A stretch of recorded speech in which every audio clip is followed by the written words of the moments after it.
Hi అండి, అందరికీ welcome back to our channel Udaya tailoring and vlogs.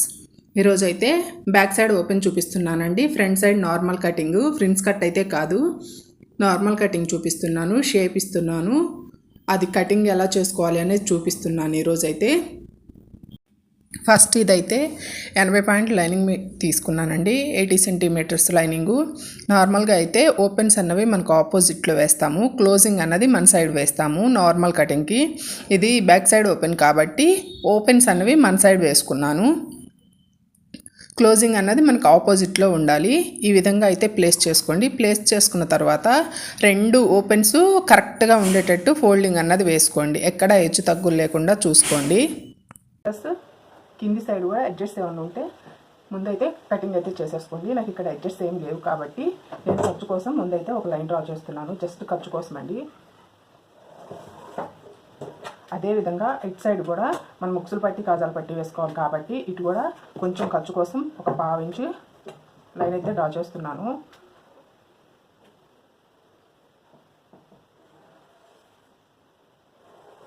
ఈ విధంగా అయితే లైన్ డ్రా చేసుకోండి.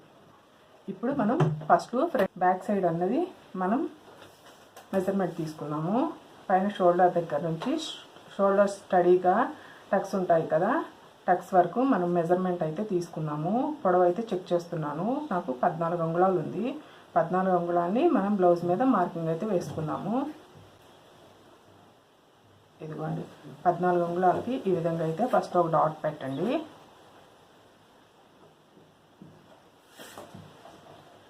ఇదే 14 అంగుళాలని ఇక్కడ కూడా మార్కింగ్ అన్నది పెట్టేసుకోండి.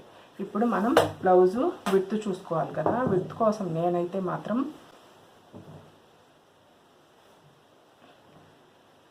ఇదిగోండి ఇక్కడ నుంచి ఖర్చుతో సహా కానీ ఖర్చు లేకుండా కానీ కొలుచుకుంటాను. ఖర్చు లేకుండా కొలిస్తే ఖర్చు కోసం 2 అంగుళాలు యాడ్ చేసుకుంటాను. ఖర్చుతో సహా కొలుచుకుంటే ఖర్చు సరిపోతుందంటే ఓకే, లేదు అంటే కొద్దిగా అయితే యాడ్ చేసుకుంటాను. ఇక్కడ నాకు 11.5 అంగుళాలు ఉంది. ఇక్కడ 22 అంగుళాలు ఉంది. ఇక్కడ టక్సుల కోసం ఒక 6 అంగుళం 12 అంగుళం వెళ్ళిపోయింది, అప్పుడు మొత్తం సరిపోతుంది.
ఈ విధంగా బ్యాక్ సైడ్ అయితే ఫస్ట్ డ్రా చేసేసుకోండి.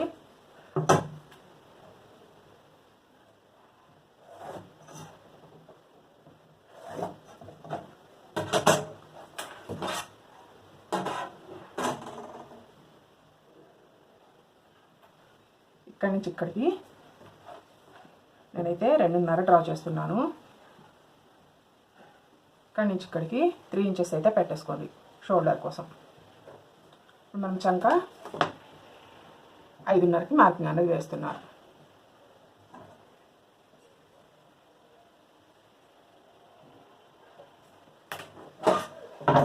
మనం ఇక్కడ చంక కోసం అయితే బాక్స్ డ్రా చేసుకున్నాము.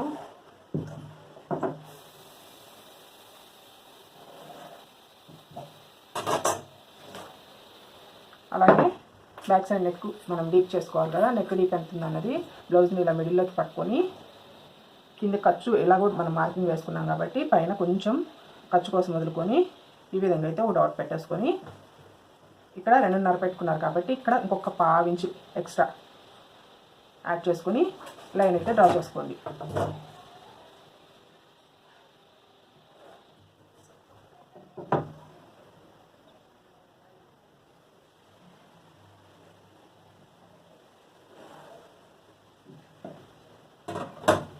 ఇప్పుడు మనకి షోల్డర్లు జారకుండా ఉండాలి అంటే బ్యాక్ సైడ్ నెక్ ఎంత ఉంది? 9 ఉంది. ఖర్చు లేకపోతే 9 అంగుళాలకు ఉంది. కాబట్టి ఇది అంత డీప్ నెక్ ఏం కాదండి. మనం షోల్డర్లు జారుతాయి అన్న భయం అయితే అవసరం లేదు. నెక్ అయితే నీట్గా మనం రౌండ్ అయితే డ్రా చేసుకోవచ్చు బ్యాక్ సైడ్ ఉక్సులు కాబట్టి. ఇప్పుడు చంక వచ్చేతలకి మనం స్కేల్ ఉంటే స్కేల్తో అయినా డ్రా చేసుకోవచ్చు, లేదు అంటే మామూలు చంక రౌండ్ తీసుకున్నా కానీ కరెక్ట్గా సరిపోతుంది. ఈ విధంగా మార్కింగ్ చేసుకొని సెంటర్లోకి మనం స్కేల్ తోటి డ్రా అన్నది వేసేసుకోండి, సరిపోతుంది. చంక కొలుచుకున్నాము, సరిపోతుందో లేదో మీకు డౌట్ అనేది లేకుండా ఉంటుంది. ఫస్ట్ షోల్డర్ దగ్గర ఇలా పట్టేసుకోండి. షోల్డర్ దగ్గర పట్టుకొని చంక వరకు ఇక్కడ ఖర్చు వదిలిపెట్టండి. మనం ఖర్చు ఫోల్డ్ చేసి పట్టుకున్నాం కాబట్టి బ్లౌజ్కి ఇక్కడ ఖర్చు వదిలేయండి. ఈ విధంగా ఒక్కసారి కనుక చూసుకున్నామంటే చూసారా మనకు చంక పర్ఫెక్ట్గా సరిపోయింది ఖర్చుతో సహా.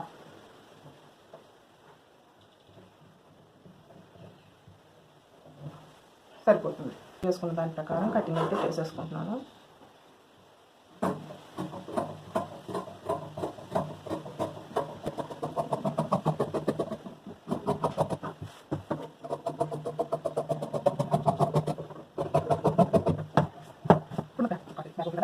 ఇప్పుడు ఫ్రంట్ పార్ట్ తీసుకోవాలి కదా. ఫ్రంట్ పార్ట్ కోసం నేనైతే బ్లౌజ్లో ఉన్న షోల్డర్ని ఇక్కడ నుంచి ఇక్కడికి లెంత్ చూసుకుంటాను. చూసుకొని ఇదిగోండి షోల్డర్ దగ్గర నుంచి పట్టుకొని కింది వరకు నాకు ఇక్కడ 12 ఇంచెస్ వచ్చింది. 12 ఇంచెస్కి ఇదైతే మార్కింగ్ వేసుకుంటున్నాను. ఖర్చు కోసం ఒక అంగుళం 12.5.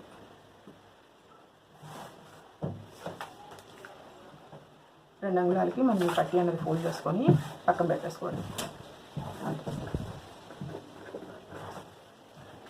ఇప్పుడు ఇదైతే ఓపెన్స్ అండి, క్లోజింగ్ అండి. క్లోజింగ్ అన్నది ఇప్పుడు మన సైడ్ ఉండాలి, ఎందుకంటే నేను ఇక్కడ ఫ్రంట్ సైడ్ మార్కింగ్ చేస్తున్నా కాబట్టి. ఇందాక మనం ఖర్చు వదులుకున్నాం కదా, ఆ ఖర్చు అన్నది ఇక్కడ బయటకు వచ్చేటట్టు ఖర్చు అన్నది ఎక్స్ట్రా ఏదైతే ఉందో అది బయటకు లాగేసుకొని ఈ విధంగా కరెక్ట్గా ప్లేస్ చేసుకొని ఆస్టి సేమ్ బ్యాక్ సైడ్ కొలతల ప్రకారమే ఫ్రంట్ సైడ్కి మార్కింగ్ అయితే వేసేసుకోండి. కన్ఫ్యూజ్ అవ్వకుండా చాలా ఈజీగా స్టిచ్చింగ్ అయితే చేసుకోవచ్చు. కటింగ్ కూడా ఈ మెథడ్లో కట్ చేసుకుంటే చాలా ఈజీగా ఉంటుంది మీకు. ఇదిగోండి ఈ విధంగా అయితే వేసేసుకోండి, మీకు పర్ఫెక్ట్గా వస్తుంది. ఇప్పుడు మనం ఇక్కడ ఫ్రంట్ సైడ్ కొంచెం లోతు అన్నది తీసుకోవాలి కదా, లోతు కోసం అయితే నేను ఈ విధంగా అయితే లోపలికి కట్ చేస్తున్నాను. ఇప్పుడు మనం ఒకసారి ఫ్రంట్ సైడ్ పార్ట్ అనేది కొలుచుకున్నాము. ఇదిగోండి ఖర్చు దగ్గర నుంచి ఇక్కడ వరకు ఇలా పట్టేసుకొని పైన ఖర్చు కోసం కింది ఖర్చు కోసం కరెక్ట్గా సరిపోయింది మనకి. ఇప్పుడు వచ్చేసరికి ఇక్కడ ఖర్చు కోసం వదిలేస్తున్నానండి నేను. ఖర్చు కోసం వదిలేసేసి ఇక్కడ 4 కరెక్ట్గా 4 ఉంది.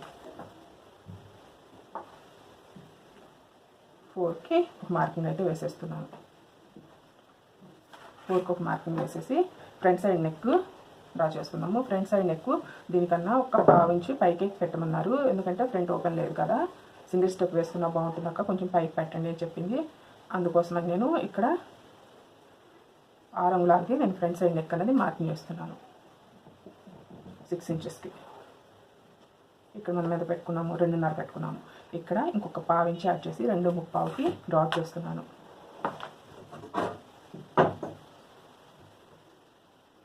సైడ్ ఓపెన్ లేదు కాబట్టి ఫ్రంట్ సైడ్ బాగా నీట్గా రౌండ్ వస్తే బాగుంటుందండి చూడడానికి కూడా బ్లౌజు. అందుకోసమని నేను కొంచెం బ్రాడ్గానే తీస్తున్నాను నెక్ అన్నది. ఈ విధంగా అయితే తీసుకోండి. ఇప్పుడు మనం ఇక్కడ ఒక 2 ఇంచెస్ వరకు తగ్గించుకున్నాము. 2 ఇంచెస్ వరకు ఇక్కడ మనం 4కి ఇందాక ఒక మార్కింగ్ అయితే వేసేసుకున్నాం కదా, దానికి ఇటు సైడ్ ఒక 1.5 ఇంచు, ఇటు సైడ్ ఒక 1.5 ఇంచు ఈ విధంగా అయితే వేసుకొని ఇక్కడి నుంచి ఈ విధంగా అయితే ఈ రెండింటిని క్రాస్ చేసుకొని కటింగ్ అయితే చేసేసుకున్నాము.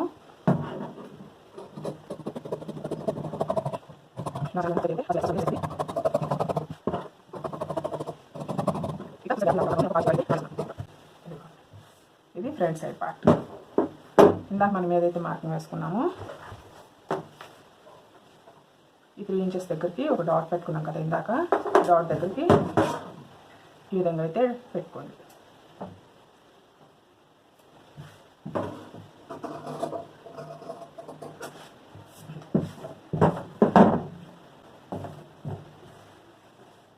చూసారా రౌండ్ ఎంత పర్ఫెక్ట్గా వచ్చింది మనకి. ఈ విధంగా అయితే పెట్టేసుకోండి. ఇప్పుడు ఇది బ్యాక్ పార్ట్.